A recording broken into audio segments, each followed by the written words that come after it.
Hi to all our CP members, it's Andrew Yeo here again.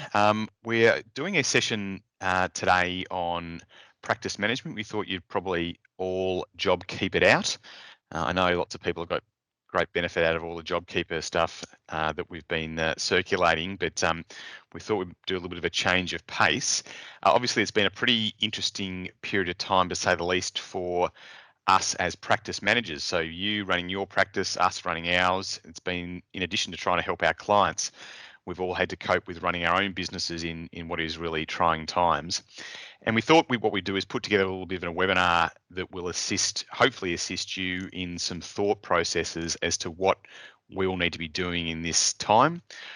Today we've got Britten, who's our managing partner here in Melbourne, together with Kristian Lawson, and they're going to be sharing some thoughts as to the experiences we've had over the last 8 to 10 weeks during this lockdown process and the lead up to the lockdown indeed.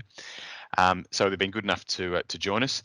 We're covering off broadly 5 topics, which is the planning phase, how we've dealt with clients, how we've dealt with our people, the action items that have come out of the response that we've done, and what we see potentially as the new normal. A couple of things that you'll see from the session. We certainly have a business continuity plan. As we point out, it certainly isn't intended to be the bee's knees. It didn't. I think it had one line referring to the possibility of a pandemic. To the extent to which any of you would like to access that as a pro forma for your own business continuity plan moving forward, please drop me an email. We'll be more than happy to provide it. And secondly, as you'll see in the session, Kristian has been good enough to offer to essentially host some discussion groups. So if there's an interest with some of our CPM members out there to get together and share not just what our experience has been, but what your experience has been with other CPM members. We'll all learn from that process. We're more than happy to create a process where we can host those sessions and we can all have a chat together. So with that, I'll now throw to Kristian and Brendan, who'll speak to us on those topics. Welcome to our session this morning, which we're running on practice management. As promised, we've got 2 guests having a chat today. So first of all, Britten. So Brendan's our managing partner in Melbourne at Pitcher Partners in Melbourne. So morning, Brendan. How are you? I'm good, Andrew. How are you? And hello to everyone. Thanks, Brendan. Good morning. Now, behind the scenes, Kristian Lawson. So Kristian's essentially our general manager at Pitchers in Melbourne. So the real power behind the throne. So he was the one that really does all the hard work and runs everything for Brendan behind the scenes here at the Melbourne office. So morning to you down in Geelong, Kristian. Hi, Andrew. How are you going? Very good. Very good. Looking forward to this morning. Andrew, I think it's more correct that he's actually someone for me to blame when it goes wrong.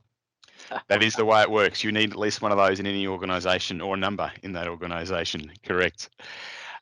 So in terms of today's presentation, I know I've been having a chat to a number of CPNs about the bumps in the road that they've experienced in their own practices. Obviously, we've all been dealing with JobKeeper and other tax issues and government stimulus packages and the like. Lots of legislation has been thrown at us, but we thought it might be a good opportunity to sort of wind back a little bit to look at your own practices. And Brendan and Kristian have been good enough to give up a little bit of their time today to talk about some key topics that we think might be useful. I should say at the end of this, Kristian's been good enough to volunteer that if we do have some interest from CPM members, we're more than happy to put together a number of discussion groups or a discussion group online, obviously, to have a chat about these issues. We can talk to you today about what we think is important and the experiences we've had. That won't necessarily be the same thing for each of you. And I'm sure lots of you would welcome the opportunity to share your own practice experience with other CPM members. So if at the end of this you think this is something worth exploring and delving into further, please shoot me an email or Kristian an email. We'll add you to a list, and we're more than happy to put together a bit of a discussion group to confront some of these issues. So Brendan, Kristian, I think we've got the next slide. I think we're going to put a little bit of an overview of the various topics that we can talk to today after we get through all the disclaimers. So I think we've broken it up. Kristian, you did most of the legwork for this into five broad topics: planning, clients, people, actions, and what is the new normal moving forward. So I think we'll kick off obviously with planning. Brendan or Kristian, how have we approached those? Sometimes the danger is these things can be overwhelming in terms of their number and size. How have you personally approached the challenges? Oh, Andrew, I think we were fortunate enough. We had a business continuity plan. However, it was untested, not perfect, and certainly didn't consider a COVID-19 pandemic. What it did do for us, though, was set the framework so that we could be asking the right questions about the business critical parts of our operations. Kristian, you might be able to go into a little bit more detail. Yeah, I can, Brendan, and I think, Andrew, it didn't give us all the answers, but what it did was give us a guide. What it brought together all the key stakeholders, so we could keep the group quite controlled in what we were trying to achieve. But I think more importantly, it asked the right questions of us. The plan was by no means perfect, and we didn't necessarily let that get in the way. And it was never complete, as Brendan mentioned. But I think what it did do is bring the right people into the room so we could ask the right questions. I think it led us, but it also drove a lot of our communications in that planning stage about how do we liaise with our people, how do we liaise with our clients. The other thing I think it did do was probably share that uncertainty, and what I mean by that was we had a group of people working together that could toss out the right questions, and then we could work together as a group to bring forward the answers. So for everyone else out there, some people have business continuity plans, some won't. What was in ours, just out of interest for everyone else's sake? Yeah, I think the plan, Andrew, it contemplates a lot of things. It's not a huge document, but what it probably contemplated was an event that might get us out of the office for a day or 2 days or a week, or our IT systems were knocked out. We started work on that in very early, probably late February, Brendan, in terms of mapping it to COVID-19. And we're sitting here today recording this in the middle of May. It probably didn't contemplate as an extended period. Pleasingly, we've been able to cope and to keep on. So I think that document covers lots and lots of different things. It did cover pandemics, but it's a single line. It's a pandemic may trigger an event that drives the business continuity plan. It was then after that trigger point that we had to figure out what that meant, and we're still trying to figure out what that meant, but it certainly asked us the right questions. So it dealt with things like, as we know, obviously substantially the IT systems, how we could operate those remotely, our people, whether we could operate them from one or neither of our offices, as it's turned out, the mail, how that was to be dealt with both physically and electronically. What else did it go into? Yeah, it's probably broken up into a few streams, Andrew, and it targets how we would deal with our people to get them out of a building, working remotely, set up with the right IT systems. It integrated with our IT plans. Our IT plans in terms of the technology that's in place to be able to use when we're not physically in the office. It contemplated our clients, how to communicate with them, how to keep them safe and keep them updated. So I think they're probably the three key streams that we really looked at. And then it was a bucket load of planning on figuring out how we'd actually make that work, how we're going to ferry computers around to people, or how we're going to make sure there's hand sanitizer everywhere now, or wipes. And so it did trigger some more questions about what we had to do to physically be all away. Or as we both experienced, how we physically move 2 giant high-speed scanners to someone's living room in the middle of a COVID-19 pandemic. That's right, and that took us a little while, but we've got that set up, and then pleasingly the entire operation is now happening away from our building. Yep. Brendan, I think I know CPNs are keen, obviously, not to try and reinvent the wheel. I think we've already had this discussion, but we're obviously happy to provide as a template, really, our own business continuity plan to CPN members if they'd like to as a starting point. If anyone would like that, thank you. That's great. If anyone would like that document, we'll probably have to sanitize it a little bit to references to individual people and phone numbers and the like, because they'll be no use. There's no use ringing our IT department if your IT system goes down. But other than sanitising that, we're more than happy to provide that. So thanks, Brendan. That's tremendous. Please email me or Christian if you'd like a copy. And I think the other two key parts of the continuity plan are the two key parts of each of our businesses, and that's clients and people. And they're the without them, none of us have really got anything. We worked really hard to stay in contact with our clients from the start of the pandemic. We mandated that partners call clients, speak to them on the telephone very regularly. We prioritised which clients needed assistance, which clients needed access to bank funding, or which clients might have needed some of their credit terms extended. We wanted partners to be spending time with their clients throughout this entire period, and I'm pleased to say that's what our partners have done. They've moved on from thinking about the pandemic. Their first priority is looking after their clients and their people. The second limb is probably the people side, and I think Christian might be able to help me a little bit there. But again, without our people that work with us every day, it's very hard for each of us to do everything that our clients need. That's our other wonderful asset that we have, is our people, and keeping them engaged and looking after their clients with us. Yeah, we'll touch on a few of those initiatives a little bit later on in the discussion as well.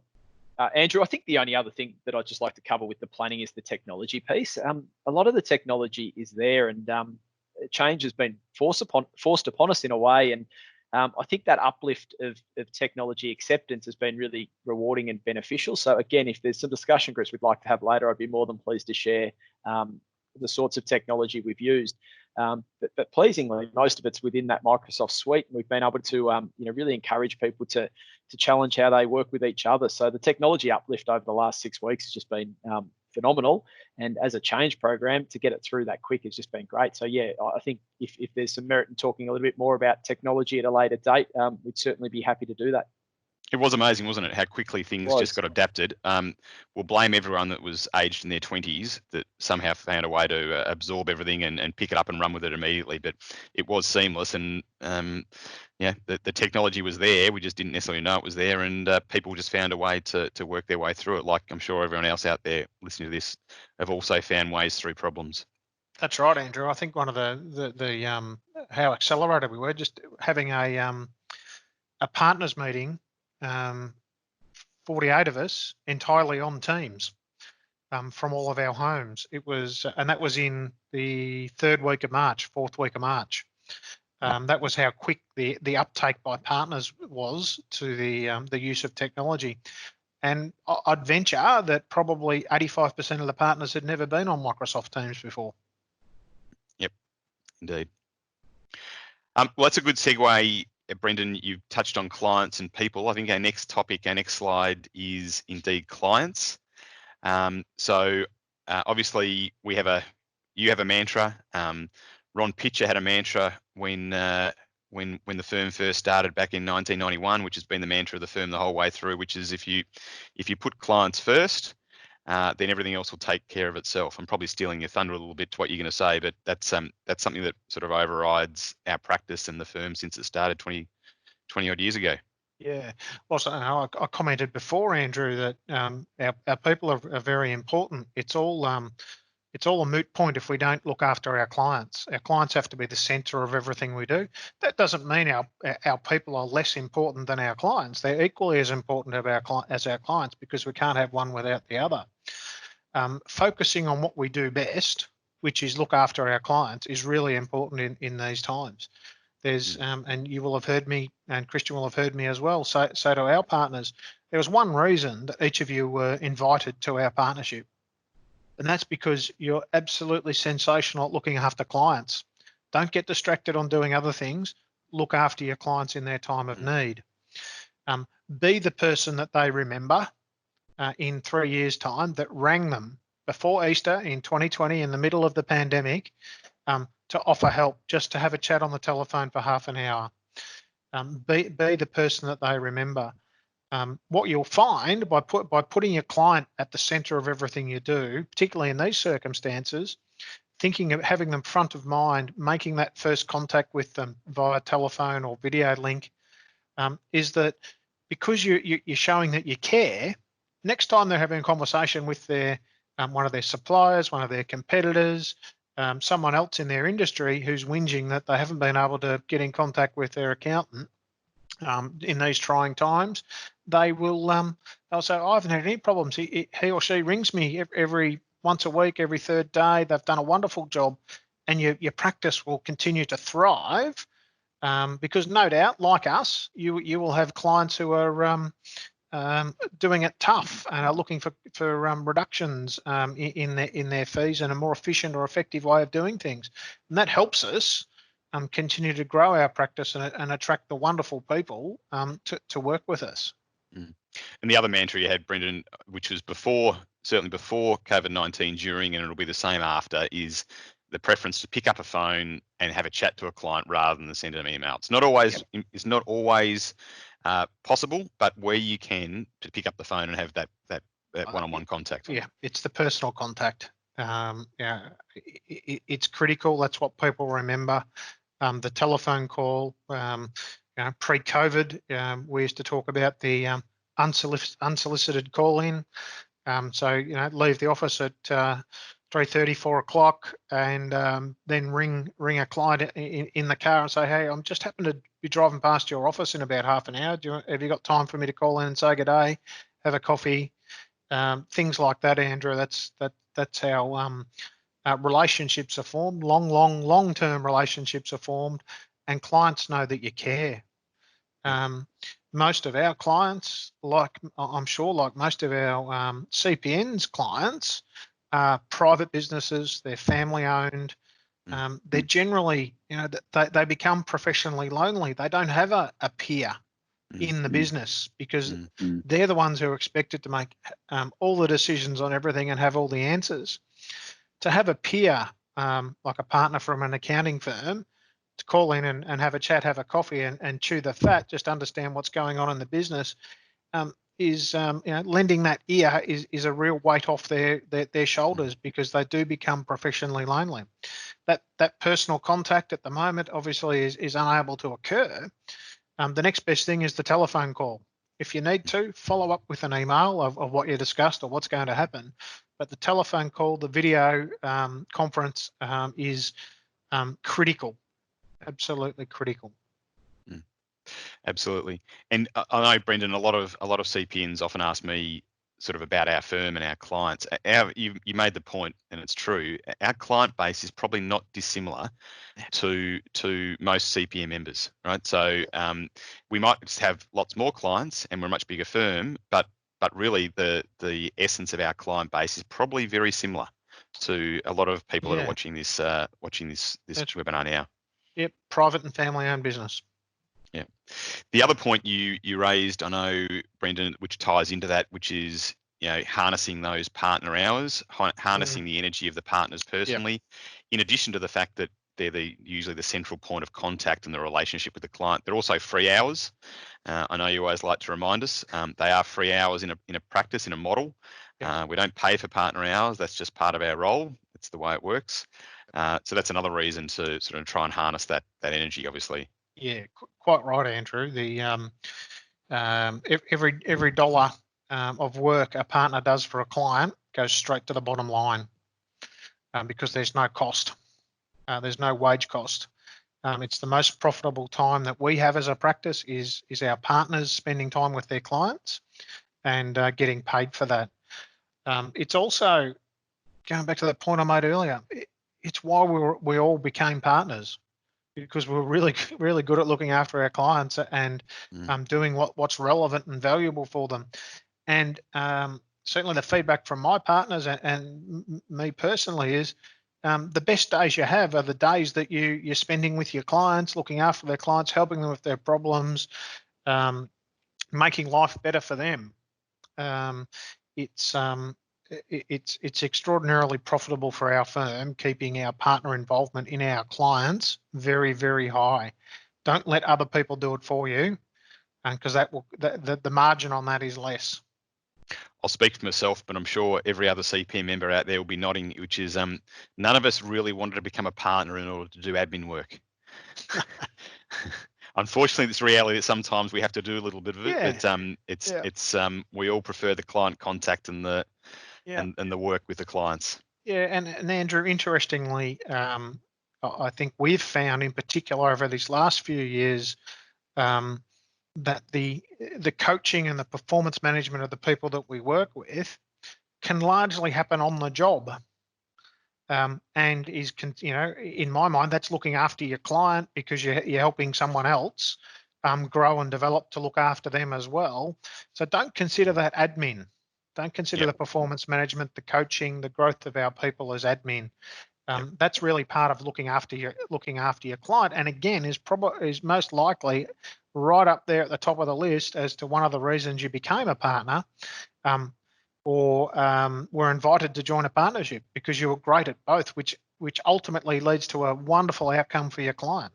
So obviously, in these tough times, dealing with clients, there's often a balance. So clients will, a number of our clients and a number of CPN's clients will go through some tough times. We'll have some significant cash flow issues. Some of them may not even come out the other end.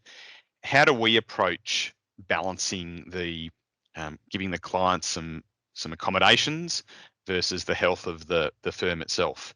It's not a one size fits all. We've been through this before. We've been through this when the firm first started in 1991. Coming out the back of a very deep recession, and a lot of the clients that are clients of the firm today were clients generated in that early 90s period with significant cash flow issues. How do we approach it, guys? Oh, Andrew, it's case by case, client by client, but you do need to support your clients with extended terms, or we need to at least support our clients with extended terms from time to time, depending on the client and the industry that they operate in. Sometimes we do know that we're probably not going to get paid for some things that we're doing, but that's looking after our client that we accepted in the first place. They will come back at some point in time. They will remember that you helped them. I remember just late last year, Andrew, I was at a Liberal Party function in our office, and someone that you and Jess that had been helping for a number of years through a very, very tough economic time, and you hadn't been able to be paid. It was a very, very large amount of money, and you'd supported, you and Jess had supported this particular family for a number of years, for many hundreds of thousands of dollars. And the patriarch of that family came. I'd spoken at the event, and he came and grabbed me as I jumped off the podium, and took me over to a corner. And he had tears in his eyes, saying thank you to Andrew and Jess, and promising that when he gets back on his feet, he will pay us. That was just a wonderful experience to have.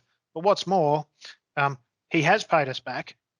He has paid us all our fees, and he continues to refer a great number of people and clients to us, which has been a wonderful payback for our firm.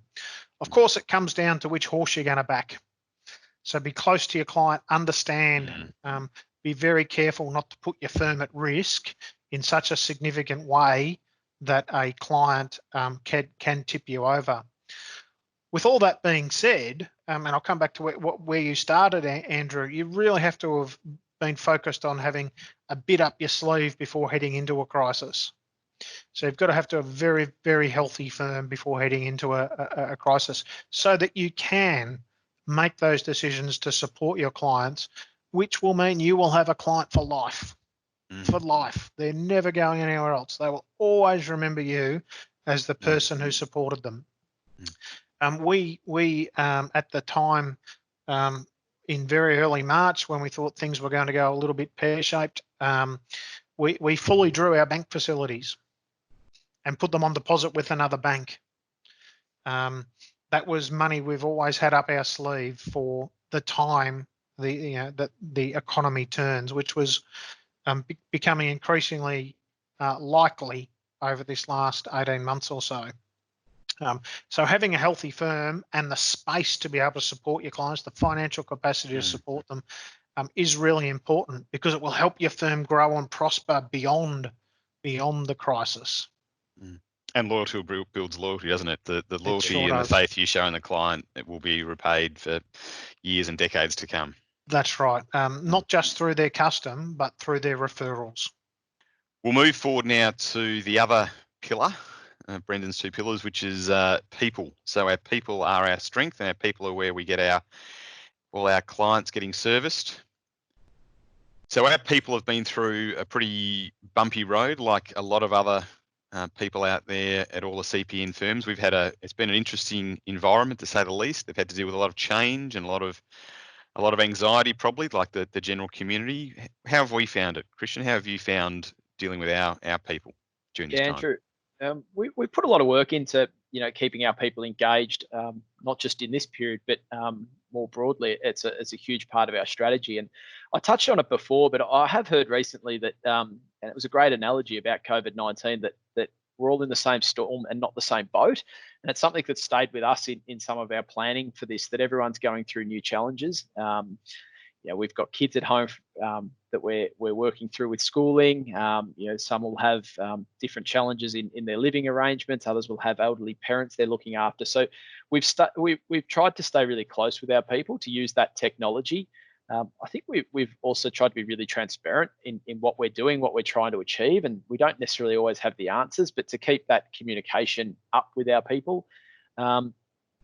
I think flexibility's been really important. We've always tried to be flexible. It doesn't always work, though. I think it's been forced on us a little bit, and there's some real pleasing things that have come out of that, with how people can work and want to work and balance these new demands that they have, being at home primarily.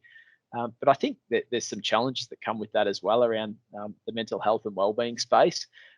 It's something that we've tried to stay really close with, provide some resources, some tools, some education for our people, and that's ongoing. But I think that the real key learning for us is to stay close with our people, but also to really ensure that we're mindful that not everyone's having the same experience, and being flexible in the approach, the way people are working. I mean, that's a really good analogy. I know in our team, I've got two kids that are at school age, but they're at that age where they're pretty much self-sufficient. I think I annoy them more working at home than they annoy me. I've been told that I talk fairly loudly. In fact, the rest of your partners are quite happy to have you at home, though, Andrew. Yeah, except on a webinar. But I compare that to some of my other team members who have got really young kids. One of our guys got a 4-year-old, a 2-year-old, and a 3-week-old. I think he'll be clambering to get back to work the first second. And another one of our team's got a sort of a 12-month-old, and in an apartment. I mean, everyone's going to have different circumstances, and be able to work remotely at different capacities. And I think that's the key, isn't it? Which we've found is you just need to be accommodating to try and find a way of letting this work. Some people might want to work different hours, later at night. We're probably in an industry where a lot of that work can be done in different times of the day, or outside normal hours, normal business hours. Obviously, there'll be a certain degree that we've all got to get together and have team catch-ups and interact with other staff on particular projects and the like. But yeah, I think my experience has been the same as yours, Kristian, that the need to be as flexible as we can. I think too, sorry, Brent. Kristian, Andrew, I think all that's wonderful, but we have to, in each of our practices, make it safe for our people to ask, to say, look, I just can't do that at 3 o'clock today because I've got to do whatever it is with my kids, or I've got to go and do the shopping for my mum and dad, or take them to a health appointment, or whatever it might be, or my spouse has a conference call with his or her work, so I need to be doing the homeschooling. We've got to make it safe for people to let them know it's okay. We understand they've got other things. Ask. Yep. Yeah, to ask, because the mental health issues start to spiral when people don't feel like they can get everything they need to get done in their life done. And if we've got people who are unhappy at home, they're going to be unhappy looking after our clients for us, and vice versa. So we need to always, and we have been trying to at least, make people comfortable and safe in, I need to work 3 days a week or 4 days a week. It's also, I think it's also important to provide, we're not experts in managing health or mental health or those sorts of things. So it's important to be able to put our people in touch with professionals or experts in those areas, which we have through our employee assistance programs and the like. Being open and honest with our staff is really important as well. Many of the partners, as you just described, Andrew, are having the same challenges. And by a partner setting the example that I can't do it at 9 o'clock tomorrow morning because my husband's on a conference call, I need to be doing the homeschooling. Can we do it at 3 o'clock instead? Is a really wonderful example to set for our people, to let them know. They will remember us. Again, it's much like our clients. They will remember the support that we've given them through this period. So I think that's also a key plank, Andrew. Thanks, Brendan. Christian? I think also there's Andrew, there's a lot of resources out there as well that we've been leaning on as well, be it through WorkSafe or the government agencies, really about how to keep people engaged while they're at home, and some tips and techniques around staying active and managing your workloads as well. So there is a lot of resource out there, which is pleasing. So I just encourage people, if they do need some of those resources, reach out to us. We're happy to share what we've been able to work with, or to there's some Google searching out there. There's a lot of resource available at the moment. Yeah, I think Christian, one of the wonderful sources of information we can all get to is the Victorian Chamber of Commerce and Industry. Absolutely. At the moment, membership's free for all, for everyone to apply to become a Victorian Chamber of Commerce and Industry member. They've got mental health, safe workplaces, engagement, OH&S. There's a whole series of initiatives. We're a key partner of the Victorian Chamber. We have a partner on the board there. I'm on the Melbourne Chamber Advisory Committee, and it is probably the best resourced and most high profile business chamber in Victoria. So I'd encourage all of you to I think, Andrew, you should be able to send a link for the free membership to get those resources. That's where we've got a lot of our resources from, so that we don't have to go out and engage a specialist for $10,000. We've got really smart people with us. Let's leverage our membership of these chambers a little bit better, and I encourage the CPN to do the same. It's what it's all about, isn't it? Not having to reinvent the wheel. I mean, that's the essence of a lot of what we provide at the CPN network, which is just a resource. It doesn't mean it's necessarily the be-all and the end-all, the final answer, the one that's particularly appropriate to you, but it's a good starting point. And if you don't have to reinvent the wheel, then all the better. Yeah, like we've all seen, I know lots of people have, and it's been very kind, lots of people have sent in some amazing emails thanking us for the work that, in fact, really it's our tax team have done on the JobKeeper and all of these webinars that have gone out. So to avoid everyone exactly doing that, not having to reinvent the wheel.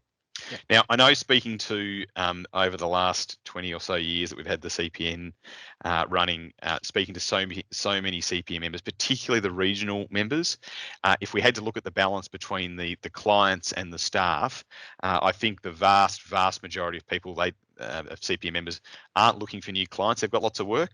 It's the challenge generally is just finding the right people, the quality people. Now, it is an interesting time we're coming into, and it may be a time, particularly for regional members, to open up or to see the opening up of some greater access to qualified people. There's probably a downturn in the demand for those resources, so there are some quality people freeing up. And I know I'm reading a couple of articles lately along the lines that some people will be looking to, move back to their roots, move back to a regional environment, given what's going on, to feel a bit more comfortable, a bit more at home. Brendan, you're a Bendigo boy at heart, and Christian's originally from Geelong. In fact, still is in Geelong as we talk now. Yeah. What's your observations? You're outnumbered, Andrew. I am. What's your observations of the current environment and what it might see for some quality staff freeing up in the market? Yeah, I'm happy to open that up, Brendan. I am based in regional Victoria, Andrew, and I think what I've observed is probably the opportunity to really embrace flexibility. I think we'll talk about the new normal a little bit later on, but I think if we can have an environment where people can work where they're happy and maybe reduce some of that commuting time, I think the acceptance is there now, and I think there's a wonderful opportunity for people to engage with various different employers to work in a way that works for them and the employer. And if that means living where they want or where they're comfortable, or being closer to home or family and friends, I think that acceptance is going to be there a little bit more. So access to talent, I think, is going to be really, really exciting over the next little while. Yeah, there is a window opening up, isn't there? Yeah, and I think I think there might have been a few people displaced particularly in Melbourne from the really large firms. So there could be opportunities given. I think largely we've all proved that we can work remotely.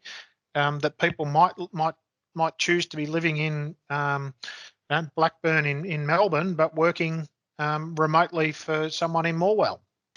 In addition to that, in addition to the working remotely issue, obviously there's also the possibility that a number of staff have had enough of the CBD and want to move back to regional areas, particularly when they've grown up in those areas. Is that another opportunity, do you think, for regional CPN members?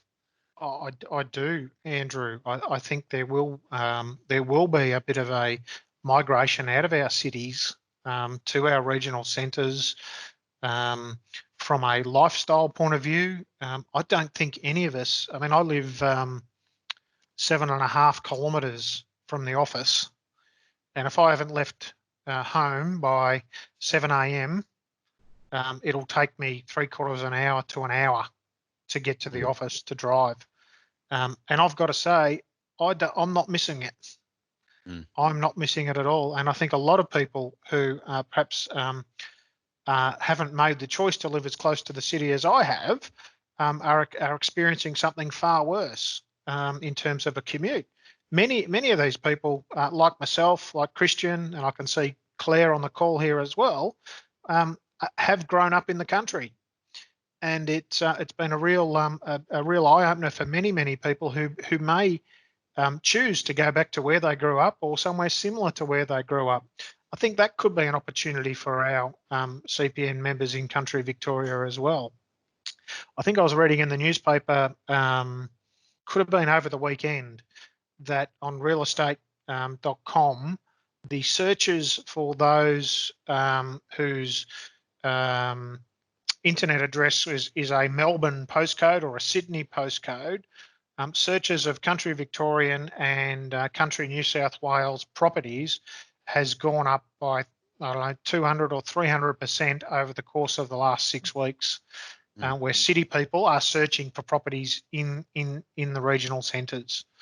Now, if that continues on and people follow through with that, and my hunch is right, there will be a bit of a migration from the city to country Victoria. I think it's a wonderful opportunity for our CPN, not just to pick up staff, but also to pick up new clients, because the more people move to the regional centres, the more businesses, generates growth, the more activity, and the like, Andrew. Indeed. And a special hello to Claire, who is on this call, who's, in addition to being my PA, obviously runs the CPN, and many CPNs will be aware, who's sitting down in Gippsland working remotely for the last 2 months. So thank you, Claire. All right, we'll move on. Thanks for that to the two of you. We'll move on to actions. Obviously, this is a rocky road in terms of cash flows for most businesses, let alone us as practitioners and many of our CPNs out there as well. cash and profitability obviously don't necessarily flow together. Cash is king. We always keep hearing. Brendan, what's your approach been in the current environment with our firm? Well, I touched on it before, Andrew. We fully drew our banking facilities and put them on deposit with another bank, and then I think it was a ME bank or something took everyone's redraws over the last couple of weeks. Yep. That's what we were seeking to avoid. That's why we put it on deposit from with another bank. We've recast our cash flow over the next 12 to 15 months. I did a first lot of cash flow between, it was March to June, and then from 1 July through to 31 January. And the reason I chose 31 January was we all have a very big break at Christmas time. Clients do as well. And it's really part of that peak season operating cycle to the end of January to include that quiet period throughout that time in that first 6 months of the financial year. What I did was I've extended our expectations of when clients will pay us. So I've factored in an extension of debtor days. I've also increased what I expect the write-off provisions to be from a net billings point of view. We have had to make some adjustment to labour costs. We have reset some of those. We've spoken to our landlord unsuccessfully to date, but we're speaking to our landlord. And I think most importantly, Andrew, it's really important that we follow our own advice. So what would we say to a client in this situation? And one of the key things that we say to clients is you need to leave cash in the business. You need to make the business survive, be conservative, make it durable. We spoke about before being able to support our clients through some tough times, through some extension of longer credit terms. We've reduced our partner draw from 1 March for everyone. It's about 50% of the average draw that a partner would receive is staying in the business. To make the sure advice we give to any other client, eh? That's exactly right, Andrew, and we've got to take that ourselves. So that's that was implemented from 1 March, and I think it is working. The cash is staying with the business. We haven't yet seen significant extension of the terms in our debtors and the like, but it will likely come over the coming months. But I'll be comforted by the fact I've got the cash resource available to continue to pay the wages, to pay the rent, to invest in our people initiatives and our business development, client-focused branding and work winning. The other really important thing is, Andrew, and you'll remember we have a partners meeting every month. There's 48 of us sit around the table now, sitting around a screen. Whilst it's important that everyone has a say and everyone's got a different view, in these times, it's extra important that we are united. And what I've been asking my partners is, you mightn't agree with me, and that's okay, but this is the way we're going. I just ask that you support all of us in heading that direction. And to date, that's been quite successful. So partners have the opportunity to have their say with me, but we need to make decisions and we need to get on with looking after our clients and our people. And it's important to be united to our people and not be distracted by I don't like that the shape of the coffee mugs. Those things are not important in the scheme of things. Just be united. Worry about your clients and your people first. Forget about the operations of the firm and just get on with it. Yes, deal with the challenges as they're presented. Kristian noted before, our business continuity plan certainly didn't contemplate the circumstances we find ourselves in. It's important to make a decision and a reasonably quick decision. Don't put it off for next month. Make the decision now. At least by next week, you'll know whether you made the right decision or the wrong decision. And if you made the wrong decision, which I have a number of times through this period, and Andrew, you've seen me go back to partners and say, I was wrong, I've changed my mind, this is the way we're going now. It's important to make the decision, but also be tough enough on yourself that you will change that decision if it proves to be wrong, to get the firm back on track. Each of those decisions also have an impact on the future. So you need to think and keep an eye on how things are playing out in your practice, with your clients, with your people.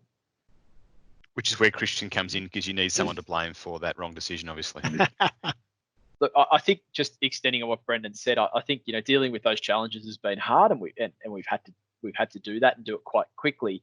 But I think maintaining that eye to the future remains important, and we will talk about this new term, the new normal. But pleasingly, we've got a business plan in place. We've reviewed that business plan in light of what some of the changes are. And pleasingly, Brendan and Andrew, I think what's happened is we've been able to bring forward a lot of the initiatives. We've actually implemented some of them quite quickly and swiftly, but it's again served, that business plan has served us as really well in terms of what we want to do and what we want to achieve. And we've been able to pivot off of that as well, which is pleasing in terms of keeping an eye to the future. It's really interesting, isn't it? In the current environment, the attitude towards getting things done just changes overnight. Absolutely. And the processes that you would tolerate last year are different to the attitude that everyone takes to getting something, just getting it done in the last couple of months. It's been amazing to see how quickly we've actually been able to chew through so many different things that you'd have thought would otherwise take forever to come to a conclusion on. It's been outstanding, Andrew. Whilst every partner hasn't agreed with everything that we've done, they have supported it. And by and large, those things that we have done have been successful. And I'd estimate it would probably have taken us 12 months to get done what we've done in the last 2. In terms of changes, policies, practice, getting partners focused on their clients, getting our people focused on their clients, all those sorts of things. It is a message for CPN members as well, isn't it? Which is, yes, these are challenging times, but there are also some really, really big opportunities. There's opportunities to get things done and make progress in the things that we've talked about. There's opportunities with staff. There's opportunities with clients. If you can be on the front foot with a lot of these things, you can actually come out of the back end of these COVID-19 lockdowns and everything that's going to flow from it actually in a stronger position. But it's all about managing that process. Yeah, that's right. All right, well, that's probably a good segue into our last topic, which is, I think you've come up with this, Kristian. You've probably pinched it from somewhere as well, though, which is the new normal. Oh, look, it's the new everywhere. Normal. What does the new normal look like? What work are we going to be doing? How are we going to be working? What technology are we going to be using? Where are we going to be sitting? How's it going to be different? What's your take on having sat through the last 2.5 months of lockdown? What do you feel the new normal is going to look like? And look, the new normal is being used out there quite a lot. I'm not sure if I like it or not yet, but it is an opportunity. And I think that there's just a lot of questions we can ask ourselves, Andrew. We've spoken about the ability to change things quickly. I think things will settle at some point, obviously. We'll go back. I think the challenge is on all of us is to really embrace the things that have worked well over this period and the things that have maybe been hard in the past that have been forced upon us. I'm a little bit excited by that. There's some things that have been really hard that hopefully we never see again. But I think it's that chance over the next, and it's not, I will worry about that in 4, 5, 6, 7, 8 months' time.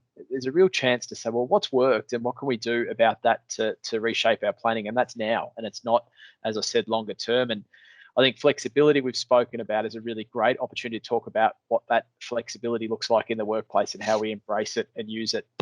I think if technology hasn't been on the agenda, it needs to be on the agenda now. I think there's client opportunities today. There's client opportunities in the medium term, but then longer term, the types of clients we can be working with. I think the types of people we want to have around and what they want out of their careers might change. And I think I touched on it before, and we can explore this a little bit further. But again, that business plan that was written 3 months ago is probably not going to be relevant anymore. It's a chance to review it, recast it, refresh it, and use that as the guiding principle. So there's lots of things that we can talk about the future, and we'll get to it. But I think that's now, and having those discussions now and the planning phase, it is now, and that takes work. But I think there's some really great things that have changed that it'd be a real shame if we were to give those up as a business community. Mm-hmm. We're all guessing, but Brendan, what's your number one thing that you think is going to change as the new normal?